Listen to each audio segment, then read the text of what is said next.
Alright guys, welcome back to the channel. Last I posted, I finished up the bulkhead and the anchor locker up front. Now I'm working on the port side stringers, getting the outside and inside stringers in, and then kind of fitting in the fuel tank. I'll flip you around here and show you what I got to do. So I've got to sand, kind of resand this. I'm building this up 2 inches with Kuza board to be a 1x2 2-inch Kuza board. And then building it up here and then matching it up over on this side with the stringers that I already cut, cleaned up. And then I also have to, I've got to grind this high spot out right here. There's like it's like some kind of mat you can push down on it. I'm going to go ahead and go ahead and grind that out. That way my tank sits better in here. And then start, kind of fitting that tank in a little bit. So I've got some grinding and sanding to do. Pretty much the rest of the morning, and then we'll kind of go from there. But it's one piece at a time, but it's coming together. So, all right, we'll get to it.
I'm working on the stringers this morning.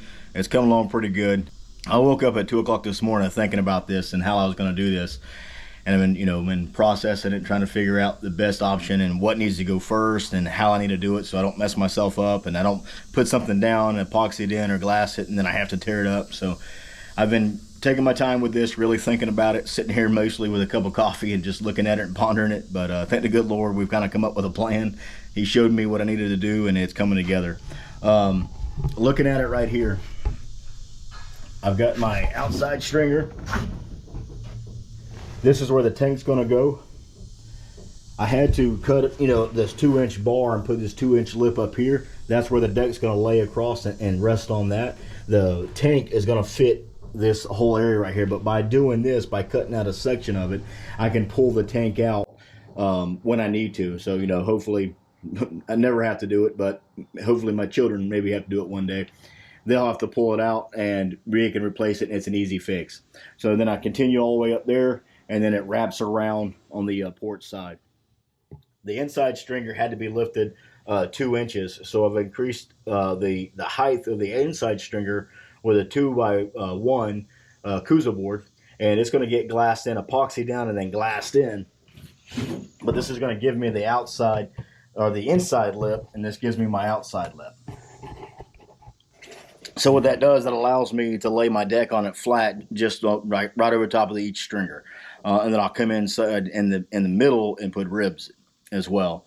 But overall, it turned out really well. I think that I'll have to. I put a level on it, and I've got a really good slope all the way back to the drain right here and the floor. All the Kuza board's going to get epoxied in and then glassed in after that. I'm going to reglass the floor. I'm going to reglass the entire floor before I put my tank and stuff down. But what I'm going to do is once I get everything epoxied down, I'm going to glass it and then actually use that whole layer of glass to give me tabbing as well. So it'll go the whole bottom and come up probably 3-4 inches on each side. But that's what we're doing right now. I'm going to put that tank back in here just to see how it fits. But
All right, well, I got the first two sections of the outside stringer in and the 1x2s on the inside stringers. I've got those epoxied in. Flip you around right here to give you a look at what I've done so far. So this is where the outside stringer will end. The 1x2 will go across the top. So this is all the way to the bow. So these are the first two sections are epoxied in. I'm gonna let them cure. I'm gonna just kind of stop right here, let all this cure, then knock my braces off and then move back. So I've got one more piece. Had this one section of 1x2 right here. I'm gonna let this cure first before I move back. But overall, it turned out really well. I'm very thankful the way it turned out. I think it's gonna work really well. I've got it in there. I've got a lot of epoxy. I mixed up probably close to 30 ounces of epoxy, 5-to-1 epoxy with thickener. So there's a lot of epoxy on it. I don't think it's going to go nowhere. I'm still going to tab it in and glass it, but I don't think you'll have to be honest with you. But she's in there for sure. Well, guys, that's it for the day. Y'all have a blessed day, and thank you all for watching.